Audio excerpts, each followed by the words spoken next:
Hello dear friends, welcome back to my channel. Today we're doing something a little bit different in that I'm doing kind of like a piece of advice a day or a takeaway a day throughout this vlog. And when I originally started filming, I didn't know that this is what this was going to turn into, which is why I'm filming this intro now, because if I were to just throw this at you, you'd be like, what is going on? This is weird, this is different.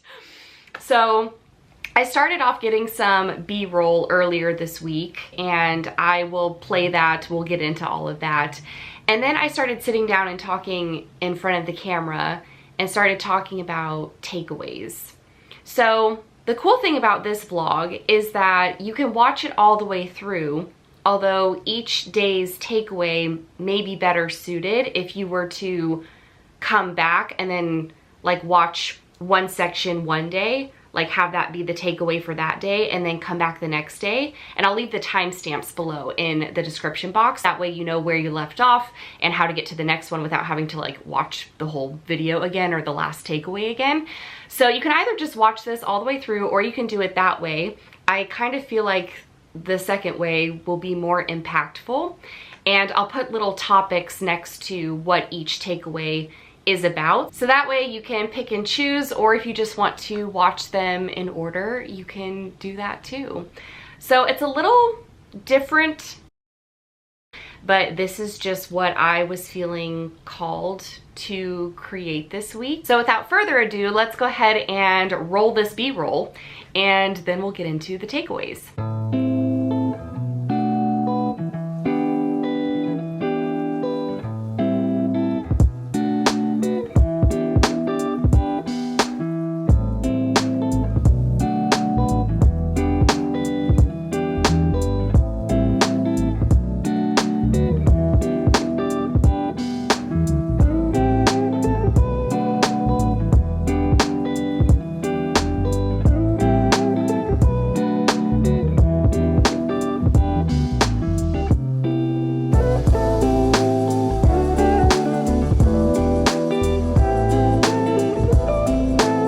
I recently discovered human design. I've known about it, but I actually did the whole thing, right? And I'm a manifester with emotional authority. And so what that ultimately means is I can pull things from the ethers, like an idea, and I can initiate and do all of it and get it all done and create it. Like I can literally pull an idea and manifest it. Which I look at my life, if you've been following me for a while, that is what my life is. And sometimes I disappear for a while, and that's because I'm in a rabbit hole and I'm in the zone. Although before, I definitely was acting more like a generator, or maybe even a manifesting generator. I'm still pretty new to all of this, by the way, where I thought I just had like endless energy, which is why I felt so burnt out all the time. And then started to just feel angry, because that's my not self theme. My not self is like when I'm not being the manifester and honoring my human design, I get angry. And that is so true. Whereas the other side of that is peace and having peace. And so I was really looking at the past year, the past couple of years, and seeing how I've been feeling more often than not. And I have felt angry more often than I have felt at peace. And so learning about human design is really helping me through this. It's helping me work through that piece of it, where now I understand that my creativity comes in bursts, my energy comes in bursts, and I'm actually not supposed to just be this like generator of energy and just like go, go, go, go, go, go. It's very touch and go. And so when I have the inspiration and I have the creativity, I need to go with that. But that also means I'm going to have way longer rest periods. And that's something I've struggled with because, well, societal conditioning. They tell you just have to be productive all the time or you're not worthy. With everything that I've learned and the time that I take to, like, some people would think that reading books and doing a bunch of research and going down rabbit holes is a waste of time. Like, you think that there's something else more important that you should be doing, but what is more important than investing in yourself? What is more important than understanding yourself? What is more important than embracing, accepting, and approving of yourself? And that's like a muscle. It's something that has to be worked out consistently, and it's something that's not necessarily ever going to end, which in some regards that can kind of make me feel like there's all this pressure that's never going to be released or taken off. So instead of looking at that as pressure, I've shifted, or I am in the process of shifting my perspective to curiosity, being curious every day about what more I can learn about myself and how I function and why I function the way that I do, why I do the things I do, why I have certain behaviors and thought patterns, why I tend to overthink. As a manifestor with emotional authority, it's so interesting because before I make really large, monumental, paramount, right, decisions, I am supposed to feel the emotions, all of the emotions on the entire spectrum all the way through. And that's something that I didn't know before. And it's something I've shifted into before I even knew about human design, before I even knew that I'm a manifestor with emotional authority. And so understanding this spectrum and why I go into the shadows and all of that, and then also go into the light, I want to see all sides of everything before making big decisions. It makes sense to me. And the fact that I have to feel the emotions all the way through to really grasp that. It's not something that my mind can do. It's not something that logic and rationalization can do. And so that's new for me. And I'm curious about that. And I'm curious about my emotions. I'm curious about how I feel, why I feel the way I feel, especially about certain decisions that I make.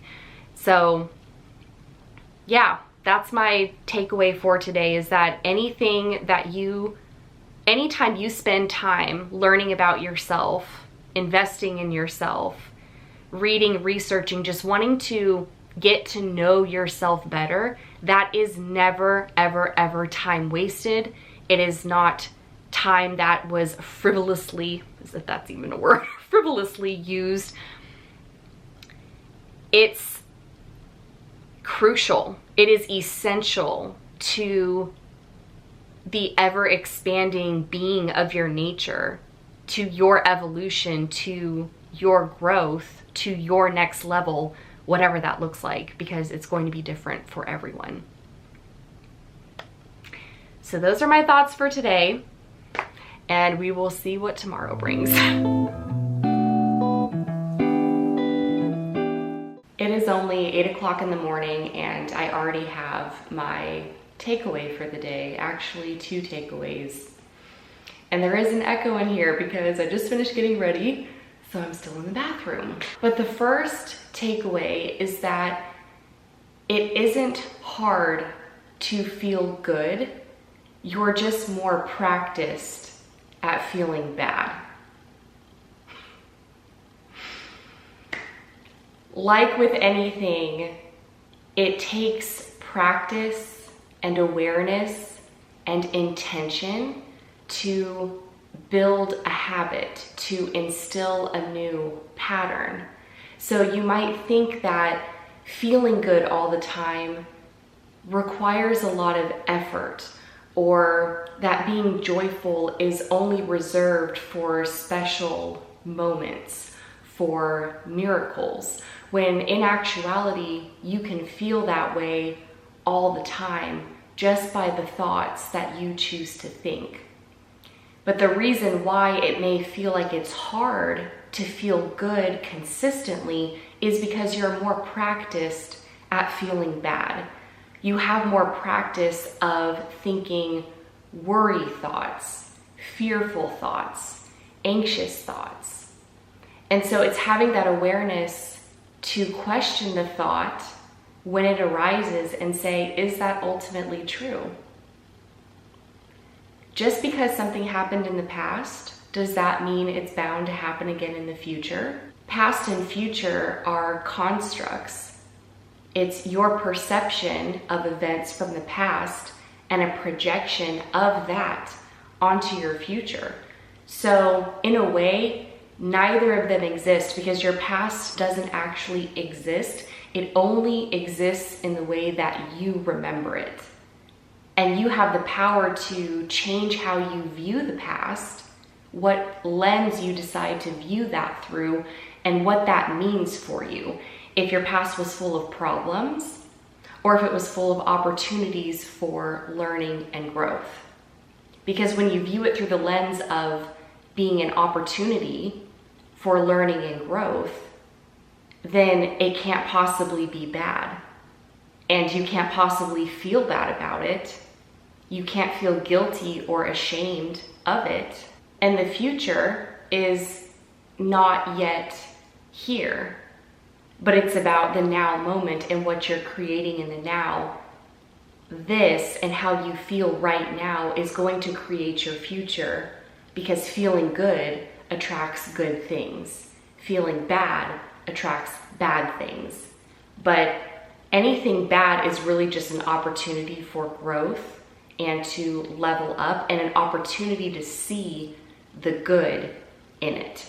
My second takeaway has currently escaped me. So I'm going to take that as a sign from the universe that this first one that I just mentioned is the one that I was meant to talk about.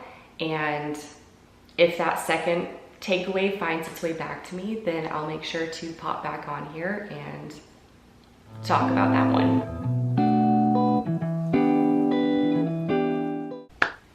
I remember my other takeaway. Funny how that happens. So it's about money. You don't hate money. You most likely just prefer a different system that the money operates in. And Lacey is saying, yes, she is affirming. Aren't you? You're affirming. Thank you for your confirmation. So you don't hate money, you just would prefer a different system for money to operate in, like something besides capitalism, right? So to see if this is something that is true for you throughout the day, every item that you pick up, every item you come into contact with, physical, tangible item, anything that costs money, I want you to hold that item and really look at it and say, I was able to purchase this with money. And what are all the things that this item does for me?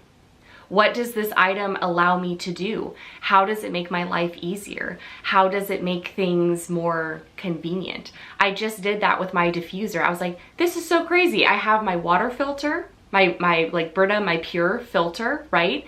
And that is completely different from my diffuser, which is completely different from books, which is completely different from candles, which is completely different from silverware, and my coffee cup, and actual coffee, and my Keurig. And so when you start to look at all of these things that you use on a daily basis that impact your life in a positive way, that make you feel good and that make you feel better and allow you to function at your highest vibration, suddenly there's a perspective shift around money. And you're grateful for money because without it, you wouldn't have those things. You wouldn't have those conveniences. Your life could potentially look different, and possibly you could be vibrating at a lower level. You could be feeling different feelings if not for that thing that money was able to buy you. So it's more of looking at money as a tool. And again, you don't hate money, you just may not prefer the system in which money is operating in, which is society. So, yes, Lacey says yes, that is correct. So that's just a perspective shift, a viewpoint, something I wanted to throw out there, especially if you struggle with finances, with views on money, with a lack mindset, with feeling like there's never enough. Just try that little exercise for a day and see what happens. See what you discover about yourself and about your mindset when it comes to money.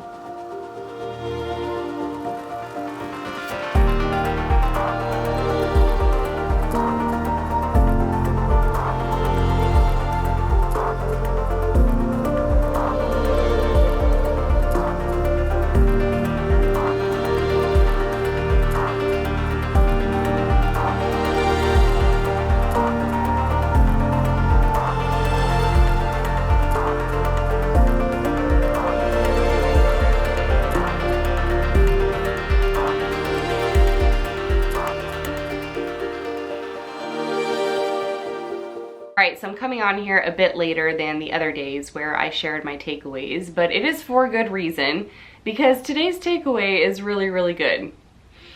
And it's something that is so obvious, but it's one of those things where you know it, but it's a whole other thing to actually implement it. And that is to do the two most important things to you. Not necessarily the most urgent or the things you feel like you should get done, but the things that are actually important to you that you get done in a day. To do those two things, or if you have three, that's fine, I have two. To do them first thing in the morning when you've just slept, your energy is at its highest, you're focused, and you can give your attention, your full attention, to those things that are the most important. So even though I am a night writer, I've found that my energy is becoming a bit more drained as I head into the evening. It's not always like this, but I'm noticing today specifically it is like that. It's 11 o'clock at night, I'm tired. After I record this takeaway, I'm going to bed. And I didn't write today. I did my energy work. So my two things that are most important to me are energy work and writing. Those are just the most important things to me. Those are the things that I want to get done in my day. I feel like when I do those two things, the rest of the day just unfolds flawlessly. Like it just, because I feel like I got those two things done, my energy's in the right place, and then I was able to express myself and create and be fully focused on that without distractions. And so then anything else that comes along during the day is just kind of a bonus. Like if I happen to have another writing session, it feels like a bonus. Not to mention it also, doing these two things in the morning creates momentum throughout the day. So if I start off focusing on my energy, and my energy's in the right place and I'm aligned vibrationally, that momentum carries throughout the rest of the day. And so I'm just on my high flying disc, I'm feeling good. And when you're feeling good, you're attracting good things. And so everything's peachy keen, you know what I mean? And it's the same thing with writing. When you have like a writing session in the morning, and it doesn't have to be some crazy writing session, but because you've worked that muscle, it's like there's momentum there. And so sitting down for another writing session, you don't feel like you're behind on something, or I don't know, it's this energy of not feeling like I'm having to catch up to something, like, oh, I still need to do that, and not need to do that, but oh, I still want to do that, I still want to do that, I still want to do that. I kept saying that to myself today, and now it's 11 o'clock and I'm so tired. And so then I'm like, oh, I didn't get to do that, and it's a bummer. So that's my takeaway for today, is decide what are the most important things for you to do. And when I say important, again, I don't mean should, I don't mean things that are urgent. And even the word priority, I feel like can get muddled because we tend to prioritize things that aren't fulfilling or things that aren't bring us joy. Again, they fall into the should category. So when I say important, what I mean is, what are the two things that are going to bring you the most fulfillment and the most joy and the most purpose in your day and do those first thing. It's harder than you think it is. Like, we know this, but it is harder to put that into action because it's so easy to get pulled into distractions. So that's my takeaway for today. I hope you enjoyed it. So today's takeaway is interesting. It's that consistency doesn't have to be boring. Consistency doesn't have to be mundane. So I was struggling a bit thinking about routines, and I've talked about this, how I don't really like to have a schedule. I don't like making to-do lists. I don't like feeling like I'm in a box, or like my schedule's rigid, or I don't have the freedom to go do what I want to do. That is my goal in life. That is how I feel I need to express myself, or that I need to be able to express myself in whatever way, at whatever time, whenever I want, however I want, like complete and absolute freedom, right? But as I learned recently from Human Design, here we go talking about Human Design again, and Tara East, she sent me a DM. I looked at my top right arrow in my chart, and it's pointing left, which means I thrive on consistency. If your arrow, the top right arrow, points to the right, it means you thrive on inconsistency. And so knowing that I thrive on consistency makes sense to me, but that doesn't mean that a routine has to be boring. So I've started basing my routine and the things that I do not on what I'm actually doing, but how I want to feel. And then there are a number of different things that can make me feel a certain way, right? So like in the morning, sometimes I don't always journal.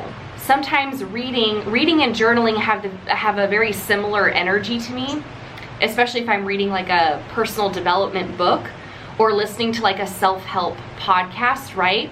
So it's not that I do journal every single morning. Sometimes I replace that with reading. Sometimes it's a podcast. Sometimes it's something entirely different. But I know the feeling I want to have, which is the feeling of personal growth, of expansion of the mind.